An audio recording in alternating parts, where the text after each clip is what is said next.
जय संतोषी माँ भक्तों, आपका स्वागत है हमारे चैनल भक्ति मार्ग में। आज हम आपको एक ऐसी कथा सुनाने जा रहे हैं जिसमें एक बुढ़िया माँ अपने ही बेटे के साथ कैसा व्यवहार करती है। तो सुनिए। एक बुढ़िया थी और उसके 7 पुत्र थे। 6 कमाने वाले थे और एक निकम्मा था। बुढ़िया माँ 6 पुत्रों की रसोई बनाती, भोजन कराती और पीछे से जो कुछ बचता उसको 7वें को दे देती थी। परंतु वह बड़ा भोला भाला था, मन में कुछ विचार न करता था। एक दिन अपनी बहू से बोला, देखो मेरी माता का मुझ पर कितना प्यार है। वह बोली, क्यों नहीं, सबका जूठा बचा हुआ तुमको खिलाती हैं। वह बोला, भला ऐसे कभी हो सकता है? मैं जब तक अपनी आँख से ना देखूं मान नहीं सकता।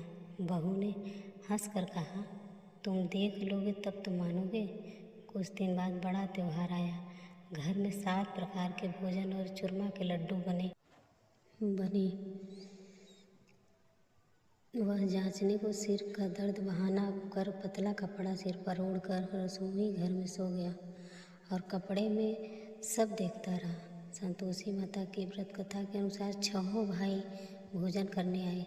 उसने देखा माँ ने उनके लिए सुंदर सुंदर आसन बिछाए हैं, 7 प्रकार की रसोई परोसी है। वह आग्रह करके जिमाती है। वह देखता रहा। 6 भाई भोजन कर उठ गए। तब माता उनकी जूठी थाली में जो लड्डुओं के टुकड़ों को उठाया और एक लड्डू बनाया। जूठन साफ कर बुढ़िया माँ ने पुकारा, उठो बेटा, 6 भाई भोजन कर गए, अब तुम ही बाकी हो, उठकर कब खाओगे? वह कहने लगा, माँ मुझे भोजन नहीं करना, मैं परदेश जा रहा हूँ। माता ने कहा, कल जाता हो सो आज ही जा। वह बोला, हाँ जा ही रहा हूँ। यह कहकर वह घर से निकल गया। चलते समय बहू की याद आई। वह गौशाला में उपले थाप रही थी। वहीं जाकर उसने बोला, हम जावे परदेस को आगे कुछ न काल, तुम रहियो संतोष से धर्म आपनो पाल। वह बोली, जाओ पिया आनंद से, हमरो सोज हटाए, राम भरोसे हम रहे, ईश्वर तुम्हें सहाय। दे निशानी आपनी देख धरूं मैं धीर, सुधी हमारी मति विसारियो रखियो मन गंभीर। वह बोला, मेरे पास तो कुछ नहीं, यह अंगूठी है सो ले ली और अपनी कुछ निशानी मुझे दे। वह बोली, मेरे पास क्या है, यह गोबर भरा हाथ है। यह कहकर उसकी पीठ में गोबर के हाथ की थाप मार दी। वह चल दिया। चलते चलते दूर देश में पहुंचा। वहाँ एक साहूकार की दुकान थी। वहाँ जाकर कहने लगा, भाई मुझे नौकरी पर रख लो। साहूकार की ज़रूरत थी। वह बोला, रह जा। लड़के ने पूछा, वेतन क्या दोगे? साहूकार ने कहा, काम देखकर दाम मिलेंगे। साहूकार की नौकरी मिली। वह सवेरे 7 बजे से रात की नौकरी बजाने लगा। कुछ दिनों में दुकान का सारा लेन देन, हिसाब किताब, ग्राहकों को माल बेचना, सारा काम करने लगा। साहूकार ने 7-8 नौकर थे। वह सब चक्कर खाने लगे कि यह तो बहुत होशियार बन गया है। सेठ ने भी काम देखा और 3 महीने में उसे आधे मुनाफे की साझेदारी बना लिया। वह 12 वर्ष में ही नामी सेठ बन गया और मालिक सारा कारोबार उस पर छोड़कर बाहर चला गया। संतोषी माता व्रत के अनुसार अब बहू पर क्या बीती सो सुनो।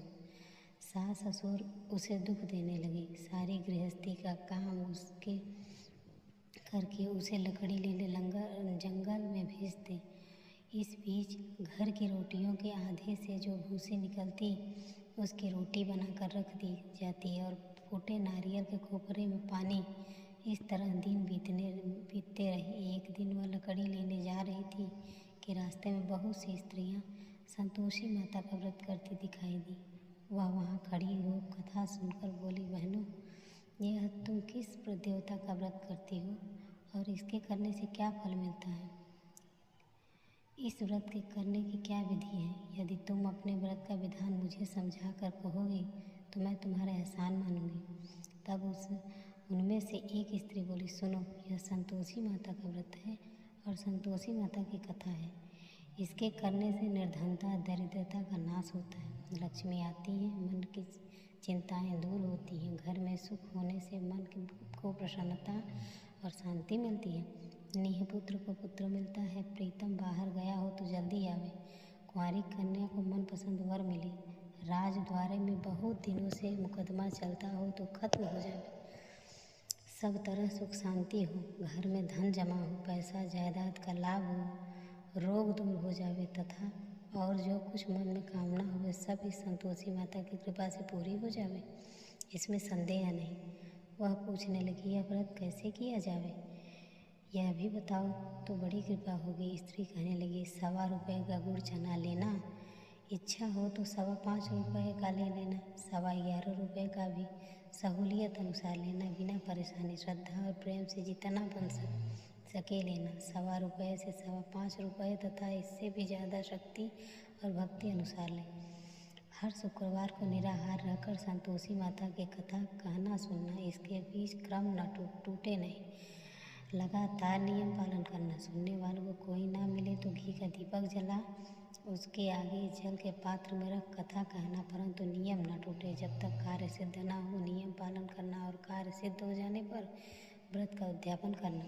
3 मास में माता फल पूरा करती है। यदि किसी के खोटे ग्रह को हो तो भी माता 1 वर्ष में अवश्य कार्य में सिद्ध करती है। कार्य सिद्ध होने पर ही उद्यापन करना चाहिए, बीच में नहीं। उद्यापन में 2.5 सेर आटे का खाजा तथा इसी परिणाम से खीर तथा चने का साग करना। 8 लड़कों को भोजन कराना। जहाँ तक मिले देवर जेठ भाई बंधु कुटुंब में लड़के लेना, न मिले तो रिश्तेदारों और पड़ोसियों के लड़के बुलाना, उन्हें भोजन कराना, यथाशक्ति दक्षिणा दे माता का नियम पूरा करना। तो उस दिन घर में कोई खटाई न खावे। यह सुनकर बुढ़िया के लड़के की बहू चल दी। रास्ते में लकड़ी के बोझ को बेच दिया और उसे जो पैसे से गुड़ चना ले माता का व्रत की तैयारी कर आगे चली और सामने मंदिर देखकर पूछने लगी, यह मंदिर किसका है। सबने कहा, संतोषी माता का मंदिर। यह सुनकर माता के मंदिर में जा माता के चरणों में लौटने लगी, दीन होकर विनती करने लगी, माँ मैं निपट मूर्ख हूँ, व्रत के नियम कुछ नहीं जानती, मैं बहुत दुखी हूँ। हे माता जगत जननी, मेरा दुख दूर कर, मैं तेरी शरण में हूँ। माता को दया आई। एक शुक्रवार बीता कि दूसरे शुक्रवार को ही उसके पति का पत्र आया और तीसरे को उसका भेजा हुआ पैसा भी आ पहुँचा। यह देखकर जेठानी मुँह सिकोड़ने लगी, इतने दिनों में पैसा आया, इससे क्या बढ़ाई। लड़के ताना देने लगे। काकी के पास अब पत्र आने लगे, रुपया आने लगा। अब तो काकी खातिर बढ़ेगी, अब तो काकी बुलाने से भी नहीं बोलेंगे। बेचारी सरलता से कहती, भैया पत्र आवे रुपया आवे तो हम सबके लिए अच्छा है। ऐसा कहकर आंखों में आंसू भरकर संतोषी माता के मंदिर में मातेश्वरी के चरणों में गिरकर रोने लगी। माँ, मैंने तुमसे पैसा नहीं मांगा, मुझे पैसे से क्या काम, मुझे तो अपने सुहाग का काम है, मैं तो अपने स्वामी के दर्शन की सेवा मांगती हूँ। तब माता ने प्रसन्न होकर कहा, जा बेटी, तेरा स्वामी आएगा। यह सुनकर खुशी से बावली हो घर जा काम करने लगी। अब संतोषी माँ विचार करने लगी, इस भोली पुत्री को मैंने कह दिया तेरा पति आवेगा, पर आवेगा कहाँ से, वह तो स्वप्न में भी इसे याद नहीं करता, उसे याद दिलाने मुझे पड़ेगा। इस तरह माता बुढ़िया के बेटे के पास जा स्वप्न में प्रकट हो कहने लगी, साहूकार के बेटे, सोता है या जागता है। वह बोली, माता सोता भी नहीं जागता भी नहीं, बीच में हूँ, कहो क्या आज्ञा है। माँ कहने लगी, तेरा घर बार बार कुछ है या नहीं।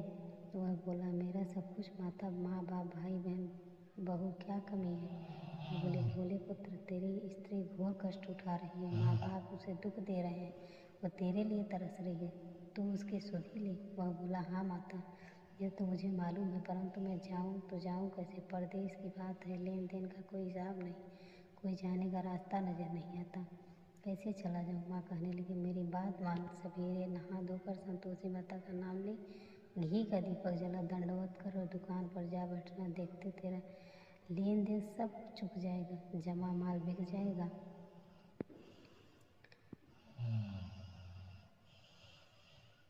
और जल्द ही तेरे कर वह उसे की बात को अनसुनी कर दे लगी, उठाने लगी, कहीं सपने की बात सच होते हैं।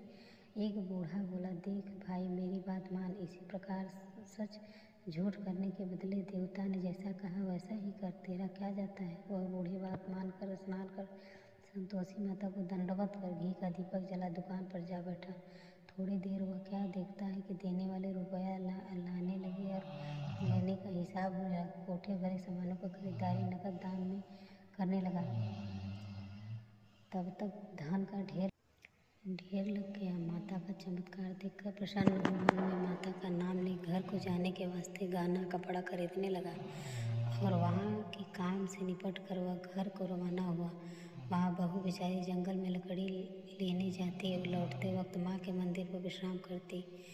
वह तो उसका रोजाना रुकने का स्थान था। दूर से धूल उड़ती देख माता से पूछती, हे माता, यह धूल कैसे उड़ रही है? माँ कहती, हे पुत्री, तेरा पति आ रहा है। अब तू ऐसा कर, लकड़ियों के 3 बोझ बना ले। एक नदी किनारे रख, दूसरा मेरे मंदिर पर और तीसरा अपने सिर पर रख। तेरे पति को लकड़ी का गट्ठा देखकर मोह पैदा होगा।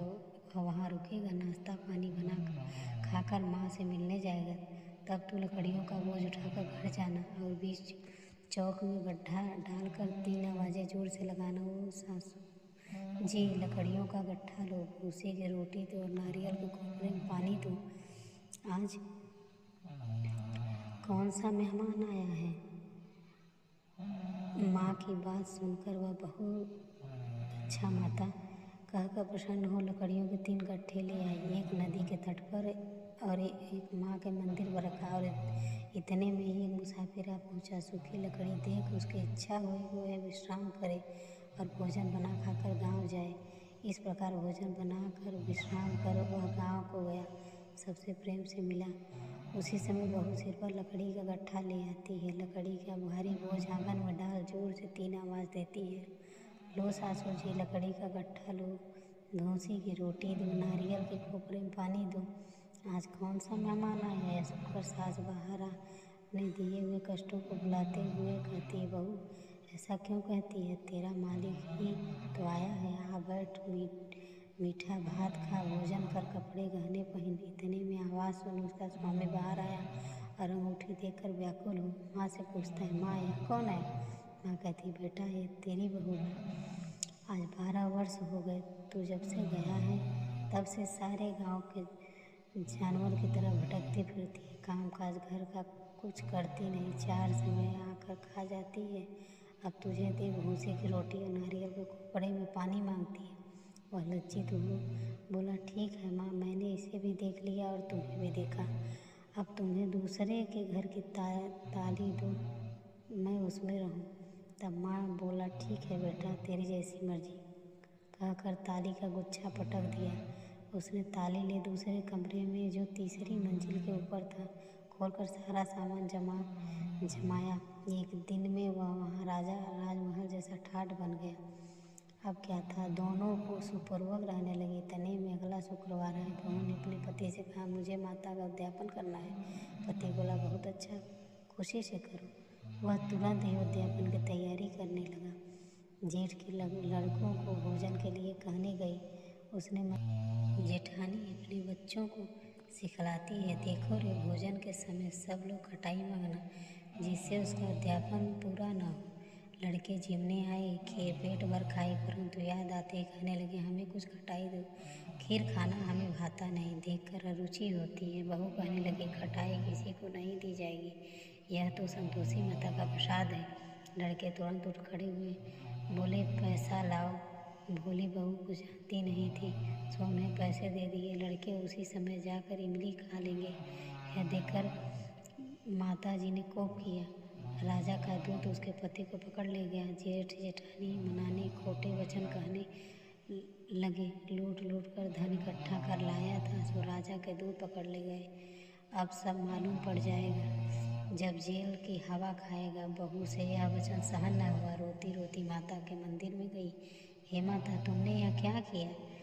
हंसाकर अब क्यों रुलाने लगी? माता बोली, पुत्री, तूने उद्यापन करके मेरा व्रत भंग किया है, इतनी जल्दी सब बातें भुला दी। वह कहने लगी, माता, भूली तो नहीं हूँ, न कुछ अपराध किया है, मुझे तो लड़कों ने भूल में डाल दिया, मैंने भूल से उन्हें पैसे दे दिए, मुझे क्षमा कर दो माँ।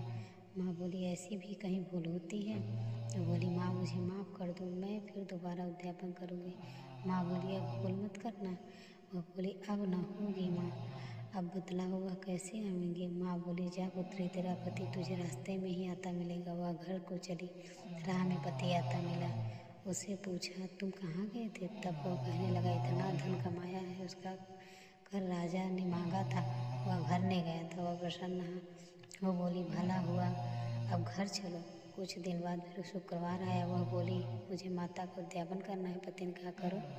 वह फिर जेठ के लड़कों को भोजन के लिए बुलाने गई। जेठानी ने तो एक दो बातें भी सुनाई और लड़कों को सिखा दिया कि तुम पहले ही खटाई मांगना। लड़के कहने लगे, हमें खीर खाना नहीं भाता, जी बिगड़ता है, कुछ खटाई खाने को देना। वह बोली, खटाई खाने को नहीं मिलेगी, आना हो तो आओ। वह ब्राह्मणों को लड़के ला भोजन कराने लगी। यथाशक्ति दक्षिणा की जगह एक एक फल उन्हें दिया। इसे संतोषी माँ प्रसन्न हुई। माता की कृपा होते ही 9वें मास में चंद्रमा के समान सुंदर पुत्र प्राप्त हुआ। पुत्र को लेकर प्रतिदिन माता के मंदिर में जाने लगी। माँ ने सोचा, यह रोज आती है, आज क्यों न मैं इसके घर चलूं, इसका आसरा देखूं तो सही। यह विचार कर माता भयानक रूप बनाकर गुड़ और चने के सनामुख उले सूंड के समान होठ, उस पर मक्खियाँ भिनभिना रही थी। दहलीज पर पाँव रखते ही उसकी सास चिल्लाने लगी, देख रो, कोई चुड़ैल डाइन चली आ रही है, लड़कों इसे भगाओ, नहीं तो किसी को खा जाएगी। लड़के डरने लगे और चिल्लाकर खिड़की बंद करने लगे। बहू रोशनदान से सब देख रही थी। प्रसन्नता से पगली होकर चिल्लाने लगी, आज मेरी माता जी ने मेरे घर आई हैं। यह कहकर बच्चे को दूध पिलाने से हटाती है। इतने में सास का क्रोध फूटा। बोली, रात तेरे देख कैसी उतावली हुई, जो बच्चे को पटने बहू को जैसा फल दिया वैसा फल सभी को दे, और यह कथा पढ़ें, उसका मनोरथ पूर्ण हो। बोलो संतोषी माता की जय।